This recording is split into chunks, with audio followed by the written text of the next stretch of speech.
Qui dit salon de l'agriculture dit forcément animaux. Et ça tombe bien, aujourd'hui, je me retrouve au milieu des chèvres, de vos chèvres. Combien de variétés avez-vous? 14 en France. Elles sont très affectueuses, je vois ça. Alors il y a comme celle-ci, les alpines chamoisées et les alpines, qui sont destinées à la traite et à la production de lait. Et il y a aussi des races qui vont produire plus des cabris pour la viande et même une qui est l'angora pour produire du mohair, donc la laine pour faire des vêtements. C'est curieux, ça fait que mastiquer tout ce que ça peut trouver. Ah mais elle adore mes cheveux là. Souvent on peut hésiter entre lait de vache ou lait de chèvre. Pourquoi on aurait plus tendance selon vous à choisir le chèvre? Pour les enfants, pour les personnes intolérantes au lactose, le lait de chèvre est un lait beaucoup plus digeste que le lait de vache. Et si vous m'appreniez à traire, c'est possible? Oui, tout à fait. Donc on fait comme on faisait avant, c'est-à-dire à la main. Donc on prend sa main, on bloque le lait dans le trayon et on presse le trayon. Et voilà. Ça paraît tellement simple, je peux goûter là? Oui, oui. Tiens. Il est chaud. C'est fou, c'est un petit goût doux et sucré en même temps. Je m'attendais pas du tout à ça. Je m'attendais à un truc très aigre. Non, pas du tout. On n'a pas l'habitude d'avoir ce type de lait, surtout dans le commerce, puisque là c'est un lait frais, ultra frais, non transformé, non pasteurisé, donc vraiment brut de chez brut. Et c'est tout chaud, c'est vraiment extrêmement agréable. L'hiver, il n'y a rien de tel. Oui, comme la chèvre est un animal à sang chaud, le lait lui aussi dans le corps est chaud, donc quand ça sort c'est à 37-38. Non mais arrête. Je me fais attaquer. Bon allez, on y va, je vais apprendre à traire. C'est une première. Tiens Thomas. Alors, on serre le trayon en haut et puis le bas. Oh, j'y suis arrivée. Je lui fais pas mal là. Ça a pas l'air. Non, pas du tout. Il faut se dire que les chevreaux, après, ils peuvent peser un certain poids, même ils ont des dents.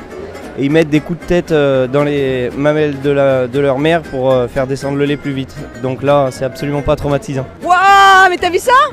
Regardez. Ah oui, c'est autre chose. Ah mais t'arrives même à le faire mousser toi, c'est extraordinaire. Oh là là. Ah oui, là c'est du gros jet là. On joue pas dans la même cour. Au salon de l'agriculture, il y a aussi un salon coiffure pour les vaches qu'on prépare pour le concours, c'est ça? C'est ça, c'est ça. Là, on est en train de lever la ligne de dos pour boucher les petits trous pour que ça soit bien droit une fois qu'elles arrivent au ring. Avec un sèche-cheveux, on vient lever le poil et après, avec une tondeuse, on taille tout simplement et on laisse juste ce qu'il faut où il faut et voilà. Et là, j'ai vu même que vous la laquiez. Oui, oui, en fait, c'est une méthode qui vient du Canada. Ça s'appelle du clippage tout simplement. Ça prend combien de temps pour préparer une vache pour un concours? Niveau de la tonte, la mettre en beauté, on va compter 3 bonnes heures. Enfin, disséquer en plusieurs... Dis donc, même moi chez le coiffeur, je mets pas autant de temps, c'est fou ça. Il n'y a pas autant de surface. Vous êtes un vil flatteur. Bon, je vous laisse bosser. Hein. Merci. Bon, y a pas de raison, moi aussi je vais me faire une petite beauté. Vous pouvez me donner un petit coup de peigne? Ah, je ne peux pas, par contre, je peux vous donner un petit peu de lac. Allons-y. Ah. Je m'en vais.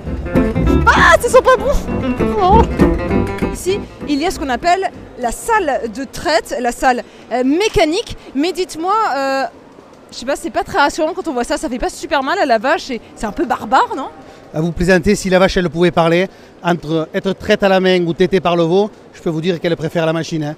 Ah oui, elles sont massées, le trayon est massé, juste sucé, il y a une pression qui est calculée. C'est fait vraiment de façon très tendre, très doux. Le lait, il faut qu'il soit prélevé. Si on ne le prélève pas, l'animal, ça peut provoquer un arrêt cardiaque. Hein. Carrément. Ah oui, tout à fait. Le cœur lâche. Bon sang, mais cette vache, elle est ultra osseuse, anguleuse, c'est curieux cette forme. C'est des Formule 1, elles sont taillées pour produire du lait. C'est la spécificité de la race. Vous n'en verrez jamais une vache de cette race avec beaucoup de muscles. C'est comme ça. Au vu de la taille de ces pieds ultra gonflées, il était temps qu'elle soit traite, non? Oui, c'est le moment, mais je veux dire, plus il y a de veinage, plus il y aura de production du lait. C'est la circulation du sang qui fait la production de lait. Là, la traite, elle se passe entre 6-8 minutes, qu'à la main, il nous en faudrait un quart d'heure par vache. Quoi. On prélève entre 15 et 20 litres de lait par traite. Là. Le lait, une fois prélevé, se retrouve dans l'un de ces tanks à lait, hop, de grandes citernes. On va aller voir si ça a bien prélevé depuis ce matin. Waouh, mais c'est incroyable, la cuve est quasiment pleine. Il y a combien de litres de lait? 6000 dans cette cuve. Et là, dans celle d'à côté, il y en a aussi? Il y en a aussi, aujourd'hui on est à peu près à 8000 par jour. Ça représente combien de vaches qui sont traites? Environ 300 et ça représente 15 races laitières différentes. Et au niveau de la conservation, c'est à quelle température? On conserve en dessous 4 degrés. Voilà, pour pas qu'il y ait de développement de bactéries. On le laisse au frais, on peut le garder jusqu'à 72 heures. Il est temps à présent de réaliser mon propre Beaufort. Je vous ai ramené 40 litres de lait, Maxime. Est-ce que c'est suffisant? Bah Ariane, vous plaisantez, il faut pas 40 litres de lait, il en faut 400 pour faire une meule de Beaufort de 40 kg. Ah oui, on en est loin là. Et comment procède-t-on? C'est quoi la prochaine étape? Alors on va verser le lait dans le chaudron en cuivre, il va falloir le réchauffer à 33 degrés.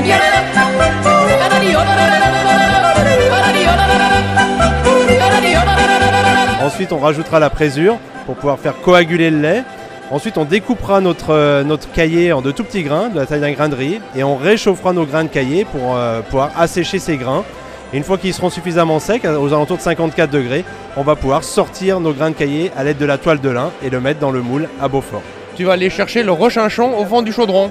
Oh, chinchon, qu'est-ce que c'est? C'est-à-dire que c'est les petits grains que j'ai pas réussi à ramasser du premier coup, tu vas donc aller les chercher toi. Ok, je vais aller rechinchiner, c'est parti. Ah, mesdames, voilà du bon fromage, celui qui l'a fait, il est de son village.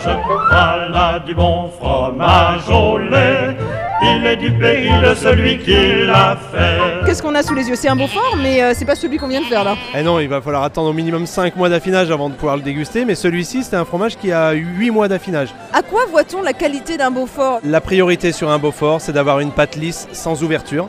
Donc là, il est parfait.